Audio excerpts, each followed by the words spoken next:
Hello welcome back to Akhila Sanjay YouTube channel. ఎలా ఉన్నారండి? బాగున్నారా? నేనైతే చాలా బాగున్నానండి.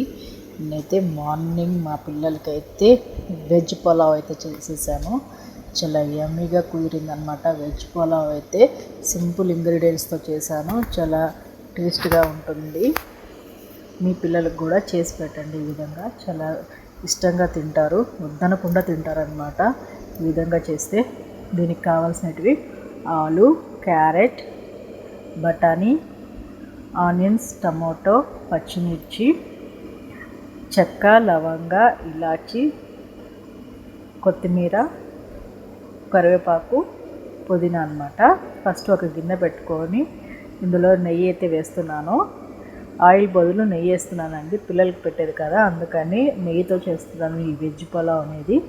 ఇష్టం లేని వాళ్ళు నూనెతో కూడా చేసుకోవచ్చు అన్నమాట.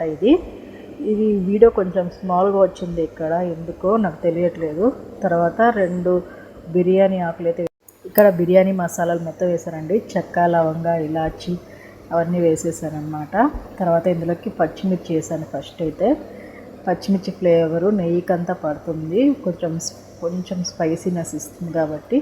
ఇందులో ఎలాంటి కారం పొడి మాత్రం నేను యూజ్ చేయట్లేదు. ఓన్లీ పచ్చిమిర్చి స్పైసీతోనే ఈ మొత్తం పులావ్ రెడీ అయిపోతుంది.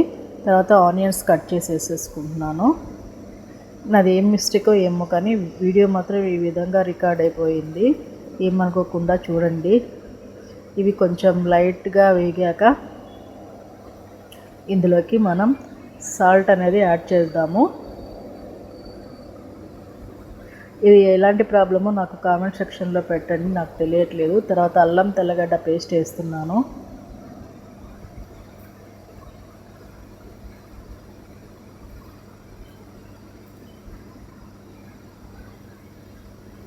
కొంచెం పచ్చివాసన పోయేంత వరకు వేపుకుందాము అల్లం తెల్లగడ్డ పేస్ట్ అనేది. తర్వాత ఇందులోకి కొత్తిమీర, పుదీనా, కరివేపాకు కూడా వేస్తున్నాను ఇప్పుడే. తర్వాత మంచిగా ఫ్రై చేసుకున్నాక చూడండి, ఈ చెంబు నిండా వాటర్ అయితే పోసుకుంటున్నాను. నేను 3 గ్లాసెస్ తీసుకున్నాను అనమాట బాస్మతి రైస్కి ఆ చెంబు వాటర్ పట్టిందనమాట నాకు. 1 గ్లాస్ బాస్మతి రైస్కి 1.5 కప్ వాటర్ అయితే పోసుకోండి. తర్వాత ఎసురు అయితే బాగా మంచిగా మరగాలన్నమాట. చూడండి, ఎక్కడ నేను కారం పొడి, గరం మసాలా వేసిన ఆనవాలే లేదు. తర్వాత ఎసురు అయితే బాగా మరిగింది కదండి. ఇలా మరిగాక మనం ఇందులోకి రైస్ అయితే యాడ్ చేసేసుకుందాము. 3 గ్లాస్ బాస్మతి రైస్ అయితే తీసుకున్నాను. 1/2 అవర్ అయితే నానబెట్టానండి. క్వాంటిటీ కొంచెం తక్కువ కాబట్టి నేను ఒక 1 అవర్ కాకుండా ఒక 1/2 అవర్ అయితే బియ్యాన్ని సోక్ చేసి పెట్టాను అనమాట. సింపుల్ ఇంగ్రీడియంట్స్ అండి, చాలా ఈజీగా కూడా అయిపోతుంది. ఇంట్లో ఎప్పుడు క్యారెట్, ఆలుగడ్డ, బఠానీస్ ఇవన్నీ ఉండనే ఉంటాయి. అల్లం తెల్లగడ్డ పేస్ట్ ఎప్పుడు ఉంటూనే ఉంటుంది. కరివేపాకు, కొత్తిమీర, పుదీనా అన్నమాట. తర్వాత చూడండి, ఎసరైతే ఇనికిపోయింది కొంచెం లైట్గా. ఇప్పుడు మనం ఈ రైస్ని అయితే ఇప్పుడు సిమ్లో పెట్టేసుకుందాము, దమ్ ఇచ్చేసుకుందాము. మసాలా ఉండదు, పిల్లలకి హెవీ మసాలా అని కూడా అనిపించదు అనమాట.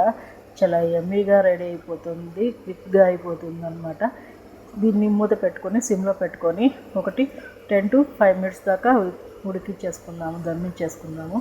చూడండి, యమ్మీ వెజ్ పులావ్ అయితే రెడీ అయిపోయింది. ఇది వెజ్ బిర్యానీ కాదు, వెజ్ పులావ్ అన్నమాట.